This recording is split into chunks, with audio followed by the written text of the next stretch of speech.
கன்னி ராசி அன்பர்களை பொறுத்த வரைக்குமே அறிவாயுதத்தால் உலகை வெல்லக்கூடிய ராசின்னு சொல்லலாம்.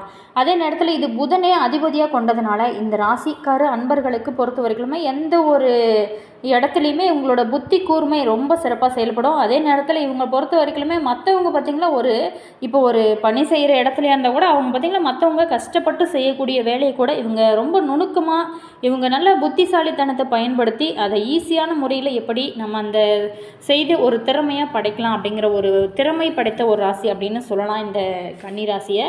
கன்னி ராசியில் புதன் உச்சம் பெறுவதனால ஜாதகர்கள் மிகுந்த புத்தி கூர்மையோடு இருப்பாங்க. அதே நேரத்தில் தர்க்க ரீதியாக சிந்திக்கக்கூடிய திறனையுமே இவங்க பெற்றிருப்பாங்களாம். இவங்களோட பேச்சு திறமை, இவங்க நல்ல ஒரு பேச்சு திறமை, எழுத்து, கலை, கவிதை துறைகளில் சிறந்து இருக்கக்கூடிய ஒரு அன்பர்களாகவும் இருப்பாங்க. அதே நேரத்தில் இவங்களை பொறுத்த வரைக்குமே புதன் இவங்களுடைய ஜாதகத்தில் சாதகமாக இருக்கும்போது நிதி மேலாண்மை, கல்வி கற்பித்தல், தொழில் துறைகளில் பெரிய வெற்றிகளை எல்லாமே அறையக்கூடிய அற்புதமான ஒரு ராசி அப்படின்னு சொல்லலாம். மேலுமே இவங்களை பொறுத்த வரைக்குமே தொழில் மற்றும் நிதி வெற்றி புதன் சாதகமாக இருக்கும்போது இவங்களுக்கு நல்ல முன்னேற்றம். ஆன்மீக ஈடுபாடு புதன் கேதுவோடு இணையும் போது ஜாதகருக்கு ஆன்மீகத்தில் அதிக நாட்டம் ஏற்படும். ஸோ புதன்கிழமையில் மகாவிஷ்ணு அல்லது மகாலட்சுமி தாயாரை விளக்கேற்றி வழிபடுது இவங்களுடைய ராசிப்படி ரொம்பவே நல்லது. புதன்கிழமையில் இவங்க பார்த்திங்களா புதன் பகவானை வழிபடலாம். உங்களோட ராசியில் புதன் எந்த வீட்டில் இருக்கிறார் அப்படிங்கிறத பொறுத்து தான் உங்களுக்கு பலன்கள் பார்த்திங்களா மாறுபடலாம். நீங்கள் பிறந்த நேரம், இடத்தை சொன்னால் இன்னும் துல்லியமான பலன்களை சொல்ல முடியும். அதே நேரத்தில் கன்னி ராசி அன்பர்களுக்கு அடுத்து வரக்கூடிய நாட்கள்லாம் எப்படி அமைஞ்சிருக்கு, மேலுமே இந்த கன்னிராசி அன்பர்களுக்கு இந்த ஜூன் மாதத்தில் எந்த கிரகங்கள்லாம் உங்களுக்கு சாதகமாக அமைஞ்சிருக்கு, எந்த கிரகங்கள்லாம் உங்களுக்கு பாதகமாக அமைஞ்சிருக்கு, எந்த விஷயம்லாம் உங்களுக்கு எப்படி கவனமாக இருக்கணும் அப்படிங்கிறத பற்றின ஒரு விரிவான தகவலையும் நம்ம பார்க்கலாம். வீடியோ பார்த்திங்கன்னா உங்களுக்கு ரொம்பவே யூஸ்ஃபுல்லாக இருக்கும். வீடியோவை கடைசி வரைக்குமே ஸ்கிப் பண்ணாமல் முழுமையாக பாருங்கள். வீடியோ பிடிச்சிருந்தால் மறக்காமல் லைக் பண்ணுங்கள். இது போன்ற பல சுவாரஸ்யமான தகவலை நீங்கள் தெரிஞ்சுக்கணும் அப்படின்னாலும் மறக்காமல் மாஸ் மல்டிமீடியா சேனலை சப்ஸ்கிரைப் பண்ணிட்டு கூடவே பாருங்கள் பெல் பட்டன் இருக்குது, அதையுமே ப்ரெஸ் பண்ணிட்டு வாங்க வீடியோக்குள்ளே போகலாம். அதே மாதிரி உங்களுடைய உறவுகள் அல்லது நண்பர்கள் வகையில் யாராவது கன்னிராசி அன்பர்கள் இருக்காங்க அப்படின்னா இந்த வீடியோவை அவங்களுக்குமே ஷேர் பண்ணிவிடுங்க, ரொம்பவே யூஸ்ஃபுல்லாக இருக்கும். மேலுமே உங்களுடைய ராசி என்ன, உங்களுடைய நட்சத்திரம் என்ன அப்படிங்கிறத மறக்காமல் கமெண்ட்ஸில் சொல்லுங்கள். இந்த டைம் ஜூன் மாதத்தை பொறுத்த வரைக்குமே உங்களுக்கு நீண்ட நாள் ஆசைகள் அனைத்துமே நிறைவேறும் வகையில் தான் நம்மளுடைய கன்னிராசி நேயர்களுக்கு அமைச்சிருக்கு. ஏன் அப்படின்னா ஜூன் 2ஆம் தேதி லாபஸ்தானத்தில் 11ஆம் வீடு அதாவது உச்சம் பெறக்கூடிய குரு பகவான் நீங்கள் பல வருடமாகவே எதிர்பார்த்திருந்த கனவுகள் எல்லாமே நனவாக்கி முடிவில்லாத ஒரு பண வரவையுமே கொடுக்கக்கூடிய அற்புதமான கிரக அமைப்பு அமைச்சிருக்கு. அதே நேரத்தில் அஷ்டம செவ்வாய் தோஷம் விலகும். ஜூன் 21 அன்று செவ்வாய் பகவான் உங்களோட 8ஆம் வீட்டிலிருந்து வெளியேறுவது ஒரு சஞ்சீவனி போன்ற அருமருந்து அப்படின்னே சொல்லலாம். மன உளைச்சல், பிணிகள், திடீர் விபத்துக்கள் குறித்த அச்சம் நீங்கி முழுமையான ஒரு மன அமைதி கிடைக்கிறது இந்த டைம் உகந்தது அப்படின்னு சொல்லலாம். தொழிலில் புதிய மாற்றம், புதிய உச்சம் அப்படின்னு கூட சொல்லலாம். ஜூன் 15க்கு பிறகு 10ஆம் வீட்டிற்கு வரக்கூடிய சூரியனால் உத்தியோகத்தில் உங்களுக்கு நிகரற்ற அதிகாரம் கிடைக்கும். மேல் அதிகாரிகளோட ஆதரவோடு உங்களுக்கு பதவி உயர்வுக்கான பாதையை வெற்றிகரமாக அமைப்பீங்க. கன்னி ராசி மற்றும் கன்னி லக்கணத்தில் பிறந்த அன்பர்களுக்கு இந்த ஜூன் 2026 மாதமானது வாழ்க்கையில் புதிய ஒரு பிரம்மாண்டமான அற்புதத்தை தொடங்கி வைக்க போகிறது அப்படின்னு சொல்லலாம். கடந்த சில மாதங்களாகவே 8ஆம் வீட்டில் அஷ்டமஸ்தானம் அமர்ந்திருந்த செவ்வாய் பகவானால் நீங்கள் சந்தித்த உடல் உபாதைகளும் திடீர் கண் எரிச்சலும் இந்த மாதத்தோடு நிரந்தரமாக ஒரு முடிவுக்கு வரப்போகிறது. எல்லாத்துலேயுமே உங்களுக்கு லேசாக உங்களோட சுக கலத்திர அதிபதியான குரு பகவான் ஜூன் 2ஆம் தேதி 11ஆம் வீடான லாபஸ்தானத்தில் கடகராசிக்கு உச்சம் பெற்று ஒரு உன்னதமான ராஜயோகத்தை உருவாக்க போகிறார் குரு பகவான். இதோடு உங்களோட தொழில் ஸ்தானத்தில் சூரிய பகவானின் சஞ்சாரம் உங்களோட உத்தியோக வாழ்க்கையை உச்சத்திற்கு இட்டு செல்லக்கூடிய அமைப்பு அப்படின்னு சொல்லலாம்.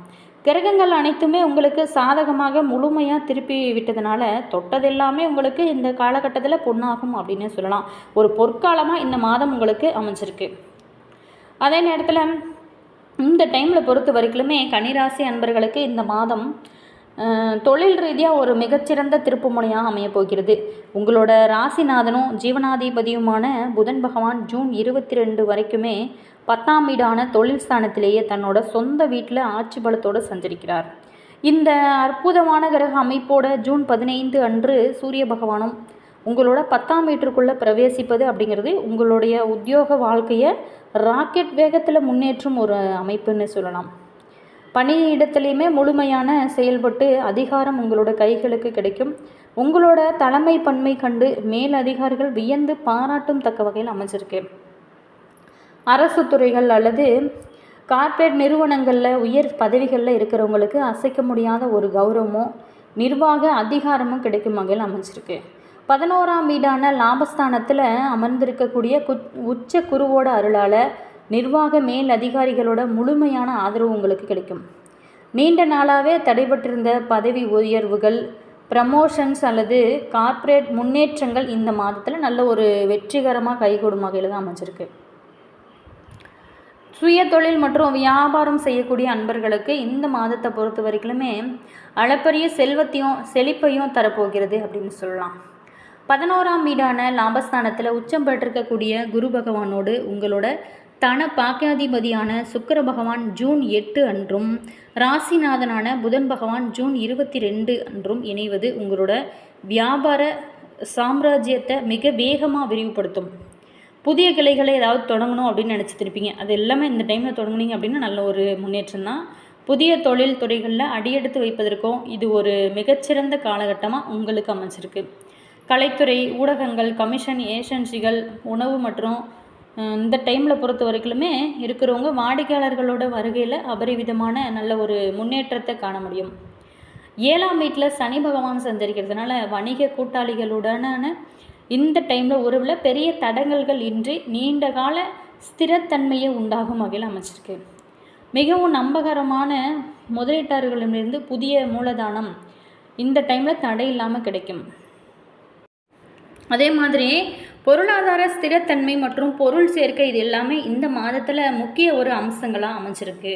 உங்களோட லாபஸ்தானமான 11ஆம் வீட்டில் உருவாகக்கூடிய பிரம்மாண்டமான இந்த கிரக சேர்க்கை உச்சகுரு, சுக்கிரன் மற்றும் புதன் செல்வத்திற்கான அசாதாரண வழிகளை எல்லாமே உங்களுக்கு கொடுக்க போகிறாங்க.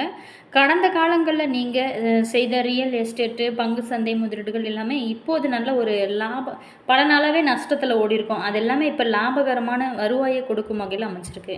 நீண்ட நாளாகவே வராமல் இருந்த முடங்கி கிடந்த பண பாக்கிகள் வெற்றிகரமாக இந்த டைமில் வசூலாகக்கூடிய ஒரு அமைப்பு இருக்குது. ஜூன் 15 வரைக்குமே சூரிய பகவான் உங்களோட 9ஆம் வீட்டில் இருக்கிறதுனால பூர்வீக சொத்துக்கள் மூலமாகவோ அல்லது அரசாங்கம் சம்பந்தப்பட்ட வேலைகள் மூலமாகவோ பொருளாதார ஆதாயம் பெறக்கூடிய அமைப்பு இருக்குது.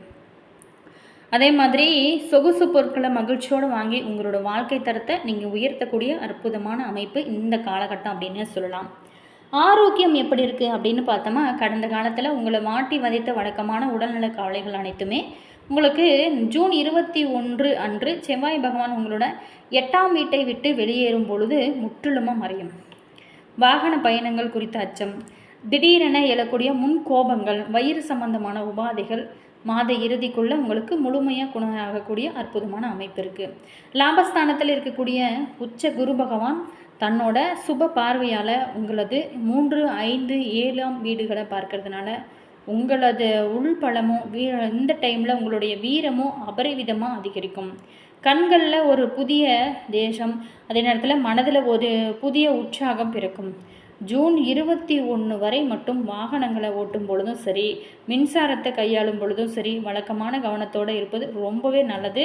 கூடுதலான கவனம் செலுத்துறதும் ரொம்ப நல்லது.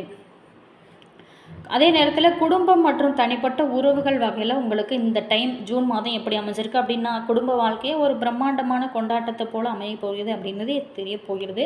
மேலுமே 11ஆம் வீட்டில் உச்ச குரு மற்றும் சுக்கிரனோட இனிமையான சேர்க்கையானது உங்களோட இல்லத்தில் ஒரு மங்களகரமான நல்ல ஒரு மகிழ்ச்சியான சுபகாரிய விசேஷத்தை கொண்டு வரும் அப்படின்னு சொல்லலாம். பெரியோர்களோட ஆசீர்வாதம் உங்களுக்கு ஒரு பலத்த பாதுகாப்பு கவசமாக அமையும். மேலுமே நம்பகமான நண்பர்கள், இளைய உடன்பிறப்புகளிடமிருந்து சிறப்பான ஆதரவு உங்களுக்கு கிடைக்கும். உங்களது 7ஆம் வீட்டில் கண்டக சனி சஞ்சரித்தாலும் 11 குரு மற்றும் சுக்கிரனோட அருளால் திருமண வரன் தேடுறவங்களுக்கு இந்த மாதத்தில் மிகச்சிறந்த வரன்கள் அமைந்து திருமண பேச்சுகள் சுபமாக முடியும். மேலுமே வாழ்க்கை துணையோடு இருந்து வந்த சின்ன சின்ன கருத்து வேறுபாடுகள் நீங்கி உங்களோட தனிப்பட்ட உறவு ரொம்பவும் வலுவடையக்கூடிய அற்புதமான அமைப்பு இருக்குது. மேலுமே இந்த டைமில் கல்வி பயிலக்கூடிய மாணவர்களுக்கு எப்படி அமைஞ்சிருக்கு அப்படின்னா, கல்விக்காரகனான உங்களோட ராசிநாதன் புதன் பகவான் தான் 10ஆம் வீட்டில் பலமாக இருப்பதோடு லாபஸ்தானத்தில் குரு பகவான் உச்சம் பெறுவதனால மாணவர்களுக்கு இது ஒரு பொன்னான பொற்காலம் அப்படின்னு சொல்லலாம். தகவல் தொழில்நுட்பம், ஐடி, நிதி பகுப்பாய்வு, ஃபினான்சியல் அனலிட்டிக்ஸ் மற்றும் ஆராய்ச்சி துறையில் இருக்கிறவங்களுக்கு ஈடுபடக்கூடிய மாணவர்கள் தேசிய மற்றும் சர்வதேச அளவிலான அங்கீகாரங்களை பெற போகிறீங்க. பல்கலைக்கழக சேர்க்கைக்காக காத்திருக்கிறவங்க தாங்கள் விரும்பிய தலை சிறந்த கல்வி நிறுவனங்களில் எளிதாக இடம் பிடிக்கக்கூடிய அற்புதமான ஒரு கிரக அமைப்புகள்லாம் உங்களுக்கு அமைச்சிருக்கு.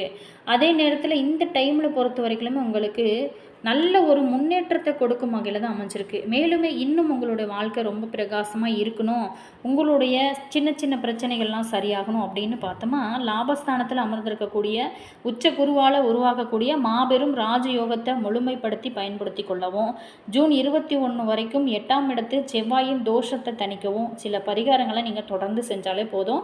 செவ்வாய் சாந்தி, அதாவது ஜூன் 21 அன்று செவ்வாய் இடம் மாறும் வரை சின்ன சின்ன உடல்நல குறைபாடுகள், பயணத்தை தடைகளை தவிர்க்க செவ்வாய்க்கிழமையில் முருகப்பெருமானுக்கு செவ்வளரடி மலர்களால் அர்ச்சனை செஞ்சு நீங்கள் துவரம் பருப்பை தானமாக செய்யலாம். அதே மட்டும் இல்லாமல் நாளைக்கு பாருங்கள், அற்புதம் நிறைந்த சஷ்டி வருது. அன்றைய நாளில் நீங்கள் சஷ்டி 6ஆம் தேதி 6/6/2026 அன்றைய நாளில் நீங்கள் முருகப்பெருமானுக்கு தீபம் ஏற்றி வழிபாடு செய்யலாம். உங்களுடைய வாழ்க்கை ரொம்ப பிரகாசமாக இருக்கும். அதே நேரத்தில் நீண்ட நாளாகவே குழந்தை பாக்கியம் இல்லாதவங்க, அதே மாதிரி திருமண தடை இருக்கிறவங்க, உடல்நிலை கோளாறு உள்ளவங்க அனைத்துமே சஷ்டி நாளில் முருகப்பெருமானுக்காக விரதம் இருந்து தீபம் ஏற்றி வழிபட்டிங்க அப்படின்னா அவங்களுடைய வேண்டுதல் கண்டிப்பாக நிறைவேறும். முழு மனதோடு செஞ்சு பாருங்க. அடுத்ததாக குரு பகவான் வழிபாடு தாங்க. இப்போ பார்த்தீங்களா, குரு பயிற்சி நடக்கிறதுனால குரு பகவான் வழிபாடு செய்கிறது ரொம்ப நல்லது.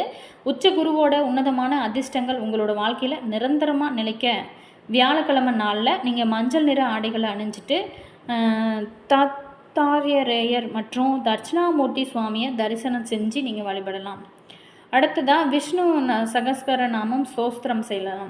உங்களோட ராசிநாதனான புதன் பகவானின் பலத்தை அதிகரித்து உத்தியோகத்தில் உச்சங்களை தொட புதன்கிழமையில் தவறாமல் ஸ்ரீ விஷ்ணு சகஸ்கர நாம சோஸ்திரம் பாராயணம் செய்வது ரொம்பவே நல்லதாக இந்த டைமில் சொல்லப்படுது. அதே நேரத்தில் பார்த்திங்களா, இந்த டைமில் செவ்வாய் பகவான் 3-8 அதிபதி, அதாவது மேசராசி 8ஆம் வீடு, ரிஷபராசிக்கு 9ஆம் வீடு. ஜூன் 21 வரைக்குமே 8ஆம் வீட்டில் ஆரோக்கியம் மற்றும் வாகன பயணங்களில் கவனம் தேவை. அதன் பிறகு 9ஆம் வீட்டிற்கு மாறதுனால அதிர்ஷ்டமும் தெய்வ அனுகூலமும் உங்களுக்கு பெருக ஆரம்பிக்கும். சுக்கிர பகவான் 2-9 அதிபதி, அதாவது மிதுன ராசிக்கு 10ஆம் வீடு, கடகராசிக்கு 11ஆம் வீடு. ஜூன் 8 வரைக்குமே 10ஆம் வீட்டில் தொழில் ரீதியான லாபங்கள், அதன் பிறகு 11ஆம் வீட்டில் உச்ச குருவோடு இணைவதனால உன்னதமான ஒரு பொருளாதார வளர்ச்சி உங்களுக்கு கிடைக்க போகுது அப்படின்னு சொல்லலாம்.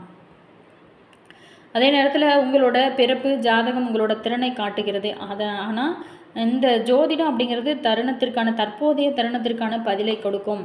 மேலுமே உங்களுடைய வாழ்க்கை எப்படி அமைஞ்சிருக்கு அப்படிங்கிறது உங்களோட கையில் தான் இருக்குது. அது மட்டும் இல்லாமல் தசாபுத்திகள் எல்லாமே உங்களுக்கு இந்த டைம் நல்ல ஒரு யோகமான முன்னேற்றத்தை கொடுத்துச்சு அப்படின்னா உங்களுக்கு நல்ல ஒரு முன்னேற்றம் தான். இந்த கன்னிராசி அன்பர்களுக்கு பொறுத்த வரைக்கும் எதையுமே ஒரு முறை பார்த்தாலே அதை பற்றி கிரகித்து கொள்ளக்கூடிய ஒரு திறமை கொண்டவங்க தான் இந்த கன்னிராசி அன்பர்கள். உழைத்து உயர வேணும் அப்படின்னு நிறையாவே நினைப்பாங்க. இந்த மாதம் நெருக்கடியான பிரச்சனைகள் இருக்காது. உங்களுக்கு நல்ல ஒரு முன்னேற்றத்தை கொடுக்கக்கூடிய ஒரு வகையில் தான் இந்த டைமானது உங்களுக்கு அமைஞ்சிருக்கு. மேலுமே இறை வழிபாடு இன்னும் நல்ல ஒரு முன்னேற்றத்தை உங்களுக்கு கொடுக்கும். புதன் பகவானை தொடர்ந்து நீங்கள் வழிபாடு செய்யும்போது உங்களுடைய வாழ்க்கை இன்னும் பிரகாசமாக மாற ஆரம்பிக்கும். மேலுமே எதையுமே இந்த மாதம் நெருக்கடியான பிரச்சனைகள் நீங்கும். எதையுமே ஒரு முறைக்கு பல முறை யோசித்து செய்யுங்க. பணவரத்து உங்களுக்கு நல்லா அதிகரிக்கும். திட்டமிட்ட காரியங்கள் எல்லாமே சிறப்பாக முடிய ஆரம்பிக்கும். பயணங்களும் அதனால் பல நன்மைகளும் ஏற்படும். சொன்ன சொல்லை காப்பாற்ற ரொம்பவே பாடுபடுவீங்க. மற்றவங்க மேலே இறுக்கம் ஏற்படும். நீண்ட நாளாகவே இருந்து வந்த பிரச்சனைகள் படிப்படியாக குறைய ஆரம்பிக்கும். வழக்குகளில் பொறுத்த வரைக்குமே நல்ல ஒரு சாதகமான நிலைகள் காணப்படும். தொழில் மற்றும் வியாபாரம் செய்கிறவங்க நல்ல ஒரு முன்னேற்றம் நடக்க ஆரம்பிக்கும். லாபம் கண்டிப்பாக உங்களுக்கு இந்த டைம் அதிகரிக்கும். பல வழிகளிலுமே பணவரத்து உங்களுக்கு இருக்கும். உத்தியோகத்தில் இருக்கிறவங்க வேலைப்பளு குறைவால் மகிழ்ச்சியோடு காணப்படுவீங்க. எதையுமே செய்து முடிக்கக்கூடிய ஒரு சாமர்த்தியம் ஏற்படும். நீங்கள் எதிர்பார்த்த பணி இடமாற்றம் இது எல்லாமே கிடைக்கக்கூடிய அற்புதமான அமைப்பு இருக்குது. மொத்தத்தில் குடும்பத்தை பொறுத்த வரைக்கும் நல்ல ஒரு குதூகலமான சூழ்நிலை காணப்படும். மேலுமே குழந்தைகள் மூலம் உங்களுக்கு நல்ல ஒரு பெருமை கிடைக்கும். உறவினர்கள் மத்தியில் மதிப்பு மரியாதை இது எல்லாமே கூடும். சுப செலவுகள் உங்களுக்கு இந்த டைமில் அதிகரிக்கும். பெண்களுக்கு பொறுத்த வரைக்குமே நீங்கள் திட்டமிட்டபடி சுபகாரியங்களை எல்லாமே செய்து முடித்து நல்ல ஒரு மன நிம்மதி அடைவீங்க. பணவரத்து அதிகரிக்கும். மற்றவங்க மேலே இரக்கம் ஏற்படக்கூடிய வகையில் தான் உங்களுக்கு அமைச்சிருக்கு. அரசியல்வாதிகளை பொறுத்த வரைக்குமே அனைவரையுமே அரவணைத்து செல்வீங்க. கட்சி மேலிடத்தின் கனிவான பார்வை உங்கள் மீது விழுந்து உங்களோட கோரிக்கைகள் அனைத்துமே நிறைவேறும் வகையில் அமைச்சிருக்கு. அரசு அதிகாரிகளும் உங்களோட நேர்மையான ஆலோசனைகளை மதித்து நடப்பாங்க. அவங்களால உங்களோட செல்வாக்கும் தொண்டர்களுமே உயர்ந்து காணப்படும் வகையில் அமைச்சிருக்கு. கலைத்துறையில் இருக்கிறவங்களுக்கு நல்ல ஒரு அனுகூலமான திருப்பங்கள் ஏற்படும். பாராட்டு, பணம் உங்களோட உள்ளத்தை உற்சாகப்படுத்தும் வகையில் அமையும். சக கலைஞர்கள் நட்போட நல்ல ஒரு பழகக்கூடிய அற்புதமான அமைப்பு தான். அவங்களால உங்களுக்கு புதிய வாய்ப்புகள் கிடைக்கும். ஒரு வாய்ப்பு கிடைக்கிறது ரொம்ப பெரிய விஷயம். அந்த வாய்ப்பை தக்க வைத்து கொள்வது தான் உங்களுடைய புத்திசாலித்தனம். ரசிகர் மன்றங்களுக்கு செலவு செய்து நல்ல ஒரு மகிழ்வீங்க. மாணவர்களுக்கு பொறுத்த வரைக்குமே இந்த டைமில் கல்வியில் நல்ல ஒரு முன்னேற்றம் காணப்படும். எதையுமே ஒரு திட்டமிட்டு படித்து நல்ல ஒரு வெற்றி பெறுவீங்க. அடுத்ததாக கன்னி ராசி உத்திரம் 2, 3, 4 பாதத்தில் பிறந்தவங்களுக்கு இந்த மாதத்தை பொறுத்த வரைக்குமே உங்களுக்கு வீட்டிற்கு தேவையான பொருட்களை எல்லாமே வாங்கி மகிழக்கூடிய வகையில் தான் உங்களுக்கு அமைஞ்சிருக்கு. அதே நேரத்தில் இந்த டைமில் பொறுத்த வரைக்கும் உங்களுக்கு கிரக நிலைகள் எல்லாமே சாதகமாக அமைஞ்சிருக்கு. அதே நேரத்தில் நல்ல மதிப்பெண்கள் கிடைக்கும். மேல் படிப்பில் விரும்பிய பாடம் கிடைக்கவும் மாணவர்கள் இந்த டைமில் முழு மனதோடு படிக்கிறது நல்லது. வழக்கு விவகாரங்கள் உங்களுக்கு நல்ல ஒரு சாதகமாக இருக்கும். கைவிட்டு போன பொருட்கள் அது மீண்டும் கிடைக்கக்கூடிய ஒரு அமைப்பு இருக்குது. உங்களோட பொருளாதார வலிமை கூடும். அதே நேரத்தில் பொருட்களின் மீது ரொம்பவும் கவனம் தேவை. இழப்பு ஏற்பட வாய்ப்பு இருக்குது. ஸோ அதனால் ரொம்பவே கவனம் செலுத்துங்க. அடுத்ததாக அஸ்தம் நட்சத்திரத்தில் பிறந்தவங்களுக்கு இந்த டைமில் பொறுத்த வரைக்குமே இந்த மாதம் உங்களுக்கு புதிய தொழில் ஆரம்பிக்கக்கூடிய முயற்சிகள், நல்ல ஆலோசனைகள் நீங்கள் செய்யலாம். நல்ல ஒரு முன்னேற்றம் தான். வரவு செலவு கணக்கை சரியாக வைத்துக்கொள்வது நல்லது. வாகனங்களை பயன்படுத்தும் போது ரொம்ப கவனம் தேவை. நெருப்பு தொடர்பான வேலையில் இருக்கிறவங்க சற்று கவனமாக இந்த மாதத்தில் இருக்கிறது ரொம்ப நல்லது. காரியங்களை செய்து முடிப்பதில் தாமதம் உங்களுக்கு ஏற்படும். பயணம் செல்ல நேரலாம். பணத்தை நல்ல முறையில் நீங்கள் சேமிப்பீங்க. கலைஞர்களை பொறுத்த வரைக்கும் நல்ல ஒரு பேர், புகழ், பெருமை இது எல்லாமே கிடைக்க பெறக்கூடிய அமைப்பு தான் இருக்குது. புதிய ஒப்பந்தங்கள் வந்து சேரும். அரசியல்வாதிகளை பொறுத்த வரைக்குமே சமூக சேவை செய்கிறவங்க நல்ல ஒரு செல்வாக்கோடு காணப்படக்கூடிய ஒரு வகையில் தான் உங்களுக்கு அமைச்சிருக்கு. அடுத்ததாக சித்திரை 1, 2 பாதத்தில் பிறந்தவங்களுக்கு இந்த மாதம் உங்களோட கௌரவம் உயரும் வகையில் தான் அமைச்சிருக்கு. விரும்பிய பதவி உயர்வு கிடைக்கும். அதே நேரத்தில் மாணவ மணிகளை பொறுத்த வரைக்குமே சிறப்பான பலன்களை நீங்கள் எதிர்பார்க்கலாம். நல்ல மதிப்பெண்கள் கிடைக்கும். மேல் படிப்பில் விரும்பிய பாடம் கிடைக்கக்கூடிய அமைப்பு இருக்குது. வழக்கு விவகாரங்கள் உங்களுக்கு சாதகமாக இருக்கும். கைவிட்டு போன பொருட்கள் மீண்டும் உங்களுக்கு கிடைக்கக்கூடிய ஒரு அற்புதமான கிரக அமைப்பு இருக்குது. உங்களோட பொருளாதார வலிமை கூடும். அதே நேரத்தில் உங்களோட பொருட்களின் மீது ரொம்ப கவனம் தேவை. ஏன்னா இழப்பு ஏற்படுறதுக்கு ஒரு சாத்தியக்கூறுகள் இருக்குது. ஸோ அதனால் ரொம்பவே கவனமாக இருங்க. ஐயப்பனுக்கு அபிஷேகத்திற்கு நெய் வாங்கி கொடுத்து வணங்கி வர சகல தோஷங்களும் நீங்கும். இழந்த சொத்து மீண்டும் கைக்கு வந்து சேரக்கூடிய அற்புதமான ஒரு அமைப்புகள் உங்களுக்கு இருக்குது. அதே நேரத்தில் இந்த டைமில் பொறுத்த வரைக்குமே தொடர்ந்து இடை வழிபாடு தான் உங்களுடைய வாழ்க்கையில் இன்னும் நல்ல ஒரு முன்னேற்றத்தை கொடுக்கும் வகையில் அமைஞ்சிருக்கு. அதே நேரத்தில் இந்த டைமில் பொறுத்த வரைக்கும் நம்மளுடைய கன்னிராசி அன்பர்களுக்கு நல்ல ஒரு முன்னேற்றமான ஒரு காலகட்டமாக உங்களுக்கு அமைச்சிருக்கு. இருந்தால் கூட நீங்கள் ரொம்பவே ஒவ்வொரு சின்ன சின்ன விஷயந்தான், அதை மட்டும் நீங்கள் கொஞ்சம் சரி செஞ்சிட்டிங்க அப்படின்னா உங்களோட வாழ்க்கை ரொம்ப பிரகாசமாக இருக்கும். ஒருவரோட ஜாதகத்தில் புதன் பாதிக்கப்பட்டால் பேச்சு பாதிப்பு, நரம்பு பிரச்சனை, மனநோய் பாதிப்பு ஏற்படுமா. ஸோ தாய் மாமன், அப்பன், அதே மாதிரி அண்ணி, அது இளைய சகோதரர், நண்பர்கள், இளைய சகோதரி, மனைவி, வணிகம், ஜோதிடம் இந்த மாதிரியான விஞ்ஞானிகள், அனைத்து வகை பேச்சாளர்கள், புத்திசாலித்தனத்திற்கு அதிபதி இந்த புதன் பெயர்ச்சினால் என்னென்ன பலன்களையும் பாதிப்புகளையும் தரும் அப்படிங்கிறத நம்ம விரிவாக பார்க்கலாம். அதே நேரத்தில் பார்த்திங்களா சிம்ம ராசியில்